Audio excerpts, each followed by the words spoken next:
तो हम लोग जो है सो आज साइंस के एक विशेष टॉपिक जो कि जिससे एक दो क्वेश्चन हमेशा पूछे जाते हैं डिफरेंट एग्ज़ाम्स में, तो उसको हम लोग जो है सो ट्राई करेंगे कि वो जो है सो याद हो जाए। देखिए, पदार्थ एवं रासायनिक सूत्र है इस टॉपिक का नाम, पदार्थ और रासायनिक सूत्र। कुछ कुछ पदार्थ होते हैं जिसके रासायनिक सूत्र पूछ लिए जाते हैं कि जैसे साधारण नमक हो गया, लाफिंग गैस हो गया, भारी जल हो गया, ये सब का, बेकिंग सोडा हो गया, ये सब का पूछता है कि रासायनिक नाम क्या है। इनमें से 4 को ऑप्शन दे देगा, उसमें से पूछेगा कि कौन कौन सा है। तो आइए हम लोग याद करते हैं। देखिए कितने आसानी से याद करेंगे। धावन सोडा होता है जिसका, उसका सोडियम कार्बोनेट 10H2O होता है, सोडियम कार्बोनेट 10H2O। देखिए इसको याद रखने का एक तरीका है। देखिए ऊपर से नीचे तक में हमें किसी में 10 का मल्टीपल दिखा नहीं दिखा है। जब 10 का मल्टीपल नहीं दिखा है धोने में, चूँकि धोने में हमें बहुत सारा पानी का ज़रूरत होता है। 1 बाल्टी नहीं, 2 बाल्टी नहीं, 3 बाल्टी नहीं, 10 बाल्टी पानी अगर देंगे तो जो है सो हमारा धुलाएगा, कपड़ा धुलाएगा। तो इस तरह से सोडियम कार्बोनेट इंटू 10H2O, इसको याद रखना होता है। सोडियम कार्बोनेट इंटू 10H2O से हम लोग धोते हैं। तो धावन सोडा का ये हो गया सूत्र, क्या, 10H2O, यानी कि Na2CO3 into 10H2O, sodium carbonate 10H2O। चलिए, बेकिंग सोडा एक होता है, इसको हम लोग कैसे याद रखेंगे। बेकिंग सोडा का क्या होता है, सोडियम बाइकार्बोनेट यानी कि NaHCO3।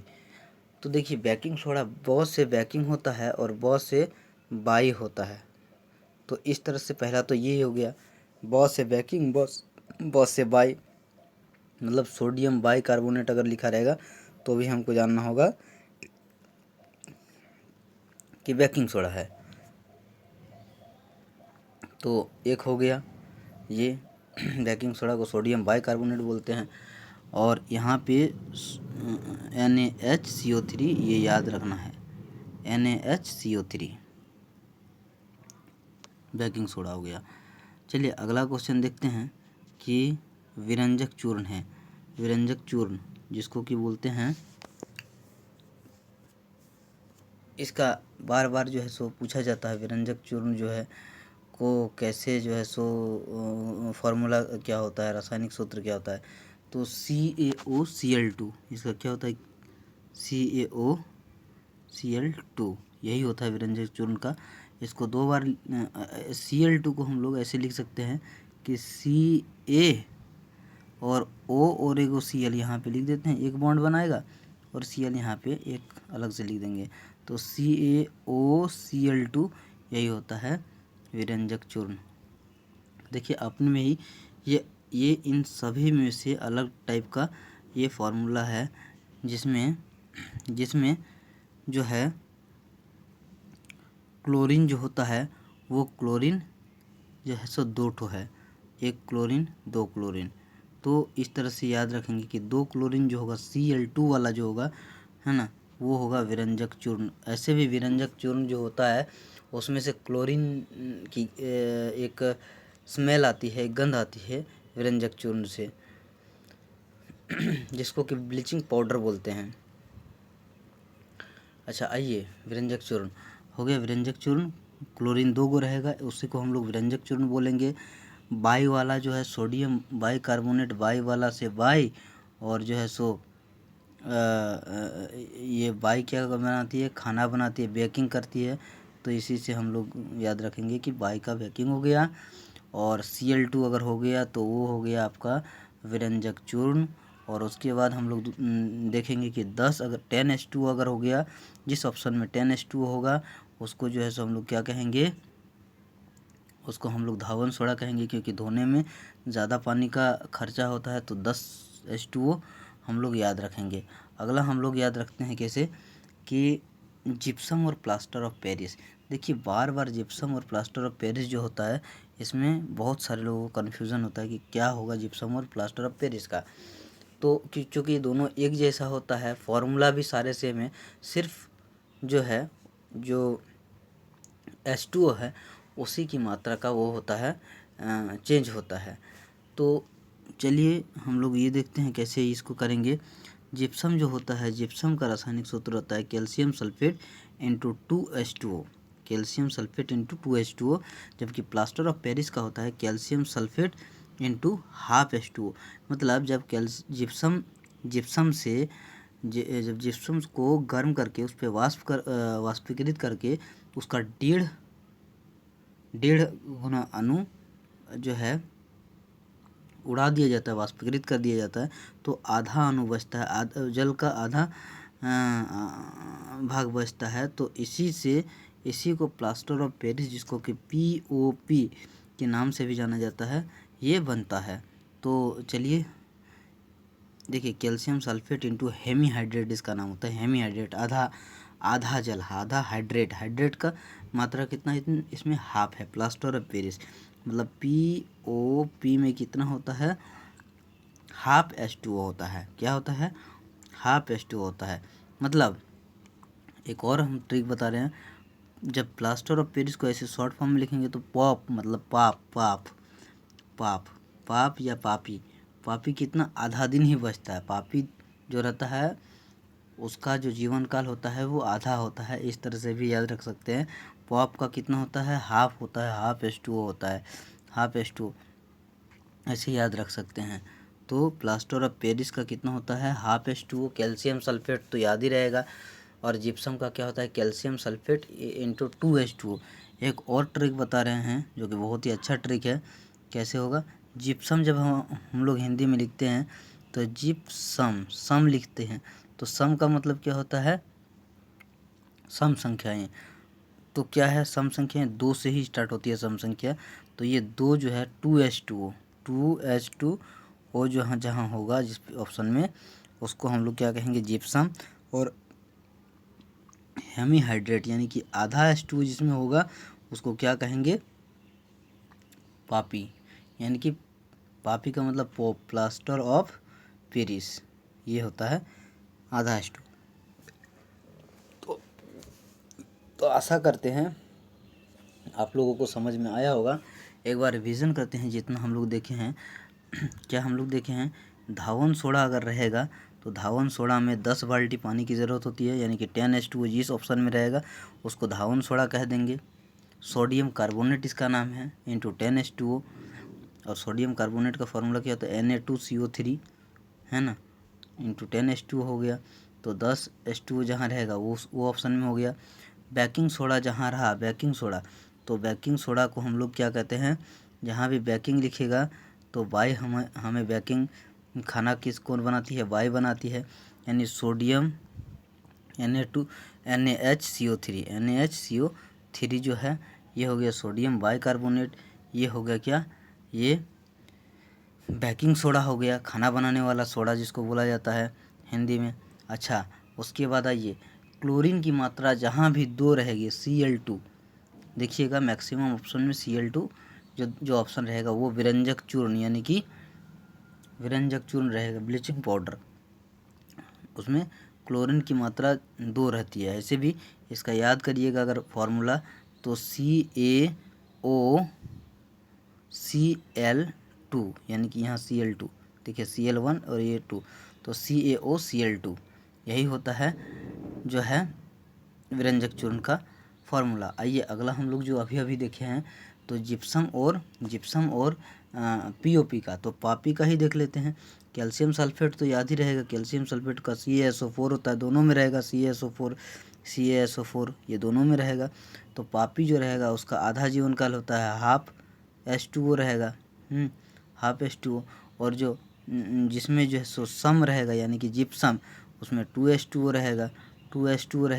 तो इस तरीके से हम लोग जिप्सम और प्लास्टर ऑफ पेरिस दोनों का फॉर्मूला को याद रख सकते हैं। चलिए अगला हम लोग क्वेश्चन देखेंगे जो कि बहुत ही फेमस है, भारी जल और लॉफिंग गैस। कभी कभी देखिए D2O, इसका पूरा नाम क्या है, ड्यूटोरियम ऑक्साइड, यानी कि ड्यूटोरियम ऑक्साइड इसका पूरा नाम है। इसको जो है सो भारी जल कहा जाता है। इसका यूज जो है सो मंदक के रूप में किया जाता है। तो भारी जल क्या होता है, ड्यूटोरियम ऑक्साइड D2O।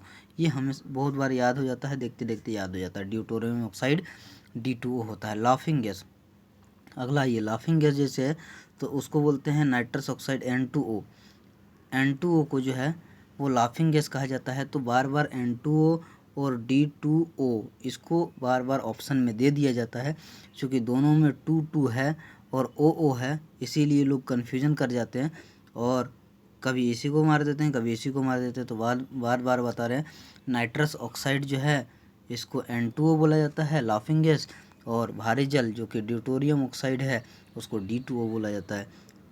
चलिए लाफिंग गैस का एक और फॉर्मूला बता रहे हैं। एक ही लड़का है, इसकी 2 आँखें हैं, ये नाक है। तो ये नाक है, तो जब इसका नाक जो है ये हंसने लगा तो एक आँख इसकी गिर गई, एक आँख इसकी यहाँ से जो है एक आँख इसकी यहाँ से गिर जाती है हंसते हंसते। तो क्या हो जाता है, इसको देखिए, ये एन की तरह है,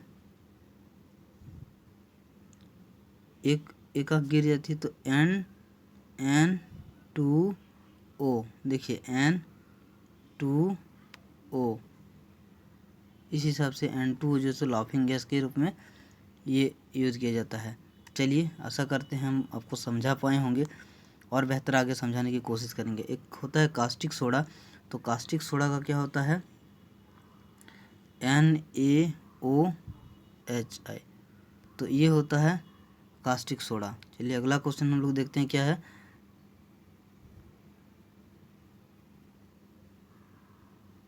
सॉरी, यहाँ एक है साधारण नमक। साधारण नमक का तो सभी जानते हैं, साधारण नमक का सोडियम क्लोराइड होता है NaCl, साधारण नमक का होता है, ये सभी जानते हैं। अगला क्वेश्चन हम लोग देखेंगे क्या है, अम्लराज। चलिए अम्लराज सभी जानते हैं हम लोग कि हाइड्रोक्लोरिक एसिड का HCl होता है और प्लस HNO3 नाइट्रिक एसिड का जो होता है HCl होता है हाइड्रोक्लोरिक एसिड, और प्लस HNO3 नाइट्रिक एसिड होता है HNO3, ये नाइट्रिक एसिड होता है। और जब इन दोनों को जो सो मिलाया जाता है तो हमारा अम्लराज बनता है, जो कि अम्लराज के नाम से जाना जाता है। तो HNO प्लस HCl को जो है अम्लराज कहा जाता है। दोस्तों आगे आने वाले वीडियो में हम जो है सो और विशेष महत्वपूर्ण क्वेश्चंस को याद करने की कोशिश करेंगे। हमारे चैनल को अगर सब्सक्राइब नहीं किया तो सब्सक्राइब कर दे, लाइक शेयर करना ना भूलें। देखिए साथ ही हम लोग कुछ और क्वेश्चंस पढ़ते हैं विटामिनों, यहाँ देखिए विटामिनों के जो है प्रमुख विटामिन हैं उनके रासायनिक नाम के बारे में हम लोग जानेंगे। कुछ प्रमुख हैं, उनको जानना ज़रूरी है। चलिए विटामिन ए को 1913 में खोजा गया था, इसका रेटिनॉल है। विटामिन B1 जो है उसको 1910 में खोजा गया था, थायमिन है। विटामिन B2 है 1920 में खोजा गया था, राइबोफ्लेविन है। विटामिन B3 है उसको नियासिन कहते हैं। विटामिन B5 है उसको पेंटोथेनिक अम्ल कहते हैं। विटामिन B6 है इसको पायरिडॉक्सिन कहते हैं। विटामिन B7 है इसको बायोटिन कहते हैं। तो विटामिन B7 है इसको बायोटिन कहते हैं। और अगला हम लोग देखेंगे कि विटामिन जो है, अगला हम लोग देखेंगे कि विटामिन B12 है, ये बहुत ही इम्पोर्टेंट है। विटामिन B12 ये इसको साइनोकोबालामिन बोलते हैं, ये जो है सो कैंसर के लिए यूज़ होता है। विटामिन सी को 1920 में खोजा गया था, एस्कॉर्बिक अम्ल बोला जाता है, एस्कॉर्बिक एसिड। विटामिन डी को कैल्सीफेरॉल बोला जाता है। विटामिन ई को टेकोफेरॉल बोला जाता है। तो इस तरह से हम लोग जो है सो देखते हैं कि विटामिन का नाम, और विटामिन के को क्या कहा जाता है, फ्लेक्विनोन। विटामिन ए को क्या कहा जाता है, फ्लेक्विनोन कहा जाता है। तो इस तरह से हमने विटामिन के बारे में, विटामिन की खोज, विटामिन के नाम, विटामिन के रासायनिक नाम, ये सब हमने देखा है। आगे आने वाले वीडियो में और सारी चीज़ जो है सो हम लोग जो है सो पढ़ेंगे। देखिए विटामिन से रिलेटेड एक ट्रिक है, उस ट्रिक को भी यहाँ पे जानना बहुत ज़रूरी है। तो ट्रिक है क्या है, ट्रिक जो है वो कौन सा ट्रिक है, देखिए रथ एक ट्रॉफी चाहे टॉफ़ी बोलिए, ये होता है। इससे क्या होता है, र से क्या होता है, रेटिनॉल, जो कि ये है विटामिन ए का, रेटिनॉल। बी के लिए थ है थायमिन, विटामिन बी का थायमिन हो गया। अब आ गया विटामिन सी एस्कॉर्बिक एसिड। अच्छा, विटामिन डी का कैल्सीफेरॉल होता है। देखिए कैल्सीफेरॉल विटामिन डी का, क से कैल्सीफेरॉल, विटामिन डी का कैल्सीफेरॉल हो गया। उसके बाद ट्रॉफी, तो देखिए विटामिन ई का टेकोफेरॉल, तो ट्रॉ से टेकोफेरॉल हो गया। और फी से क्या हो गया, विटामिन के का क्या हो गया, फ्लिक्विनॉन। तो रथ एक टॉफ़ी एक बहुत ही अच्छा जो है सो ट्रिक है। इसके हिसाब से हम लोग सारे विटामिन्स के नाम और विटामिन का रासायनिक नाम को याद करते हैं। आशा करते हैं कि आपको हम समझा पाए होंगे और उम्मीद करते हैं कि आने वाले वीडियो में मैं और अच्छा इम्प्रूव कर पाऊँगा अपने आप को। वीडियो को अंत तक बने रहने के लिए वीडियो में बहुत बहुत आपका धन्यवाद। हमारे चैनल को सब्सक्राइब नहीं किया तो प्लीज़ सब्सक्राइब कर दें, लाइक शेयर करना ना भूलें। Thank you.